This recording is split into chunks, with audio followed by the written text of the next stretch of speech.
నా పేరు వీర్ మల్లేష్. నేను ప్రభుత్వ ఉపాధ్యాయుని. ఈ మధ్య కాలంలో కర్ణాటక రాష్ట్రంలోని బెంగళూరు లోపల నీటి ఎద్దడి అనేటువంటి చాలా తీవ్రంగా ఉండడం వల్ల అక్కడ ప్రజలు నీటి కొరకు చాలా ఇబ్బందులు ఎదుర్కొంటున్నారు.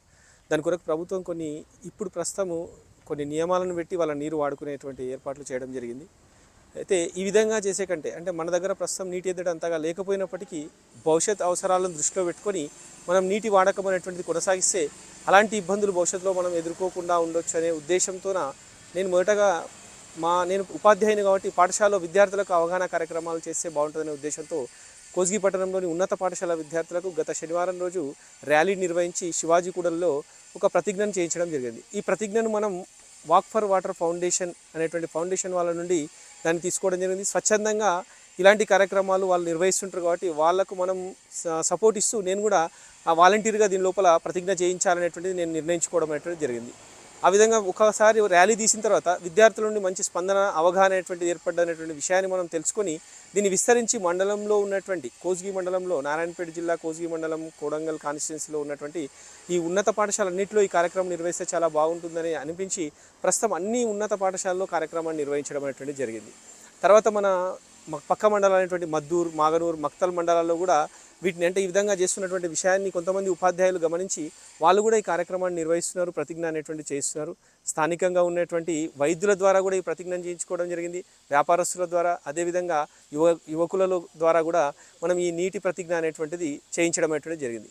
ఈ విధంగా ప్రతిజ్ఞ చేయించడం వల్ల నీటి వాడకంపై వాళ్ళకు ఒక అవగాహన అనేటువంటిది ఏర్పడి భవిష్యత్తును దృష్టిలో ఉంచుకొని నీళ్లను అంటే చూసి దాన్ని ఎంతవరకు అవసరమో అంతే వినియోగించుకోవాలనేటువంటిది వాళ్ళు నిర్ణయించుకోవడం అనేటువంటిది జరుగుతుంది. అయితే ఇలా ఒక్కరు ఈ విధంగా కార్యక్రమాన్ని నిర్వహిస్తే ఇది సరిపోదు. అంటే ఒకసారి ప్రభుత్వం అనేటువంటిది దీన్ని ఒక ఉద్యమంలాగా తీసుకెళ్ళి ఈ కార్యక్రమాన్ని రాష్ట్రమంతా కూడా చేస్తే మనకు మంచి ఫలితాలు అనేటువంటివి కనిపించే అవకాశం అనేటువంటిది ఉంటుంది. దాంతోపాటు మొక్కల పెంపకం అనేటువంటిది కూడా చాలా ఎక్కువగా జరిగితే బాగుంటుంది అనేటువంటి నా అభిప్రాయం. ఎందుకంటే ప్రస్తుతము అభివృద్ధి అనేటువంటిది ఖచ్చితంగా అవసరం. జనాభా పెరుగుదల జరిగినప్పుడు అవసరాలు ఉంటాయి. అవసరాలతో పాటు మనం వాళ్ళకి వసతులు కూడా కల్పించాలనేటువంటిది ప్రభుత్వం చేయాల్సిందే. కానీ దానిలో భాగంగా మనం ఎక్కడైతే కొన్ని చెట్లను వాటిని తీయాల్సి వస్తుందో తీసినటువంటి ఆ మొక్కలు చెట్ల ప్లేసుల్లో కొత్త వాటిని నాటి వాతావరణం అనేటువంటిది అంటే వేడెక్కకుండా ఈ వర్షాలు అనేటువంటి సక్రమంగా పడేటట్టుగా తగు జాగ్రత్తలు అనేటువంటివి తీసుకుంటే చాలా బాగుంటుంది. అదేవిధంగా నూతనంగా నిర్మిస్తున్నటువంటి గృహాల్లో కానీ లేదా ఇంతవరకే నిర్మించిన గృహాల్లో అయినప్పటికీ ప్రజల లోపల అవగాహన కల్పించి ఈ ఇంకుడు గుంతలు అనేటువంటి ఏర్పాటు చేస్తే ఇంకా బాగుంటుంది. అసలు బెంగళూరు పట్టణంలో ఈ ఎద్దడి రావడానికి ముఖ్య కారణం వర్షాభావ పరిస్థితులతో పాటు ప్రజలు తమ ఇండ్ల దగ్గర కనీసం ఇంకుడు గుంతలు కూడా ఏర్పాటు చేసుకోకపోవడం, దాంతోపాటు అదొక పెద్ద పట్టణం కాబట్టి అక్కడంతా కూడా రోడ్లు అవన్నీ బాగా విస్తరించి ఉండి ఎక్కడ కూడా వర్షం పడ్డటువంటి నీరు భూమిలోకి ఇంకేటువంటి పరిస్థితి లేదు. దానివల్ల నీటి ఎద్దడి అనేటువంటి చాలా తీవ్రంగా అయింది.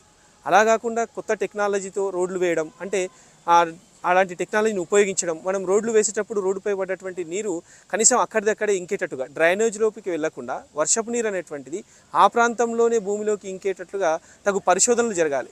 ఎందుకంటే ఇదంతా కూడా గ్లోబలైజేషన్ వల్ల రానున్న కాలం లోపల మనం ఖచ్చితంగా నీటి ఎద్దడి అనేటువంటి ఎదుర్కోవచ్చే అవకాశాలు అనేటువంటివి చాలా మెండుగా ఉండొచ్చు అని మనం ఒకసారి ఊహించి అంటే prevention is better than cure అన్నట్టుగా మనం ముందస్తుగా ఈ వర్షాభావ పరిస్థితులు వచ్చినప్పటికీ నీటి ఎద్దడిని తట్టుకోవడానికి కావాల్సిన ప్రణాళికలను ఏర్పాటు చేసుకుంటే చాలా బాగుంటుందనే ఉద్దేశం.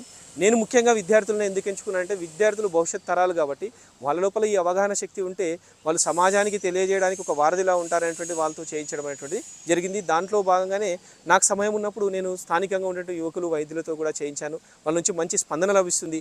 ఇంకా మిగతా వాళ్ళు కూడా ఇలాంటి కార్యక్రమాలను చేస్తూ ప్రజల్లో అవగాహన పెంచి మనం భవిష్యత్ అవసరాల దృష్ట్యా భవిష్యత్ తరాలను కాపాడాలనే ఉద్దేశంతో నీటిని సంరక్షిస్తే బాగుంటుంది అనేటువంటిది నా ఆలోచన.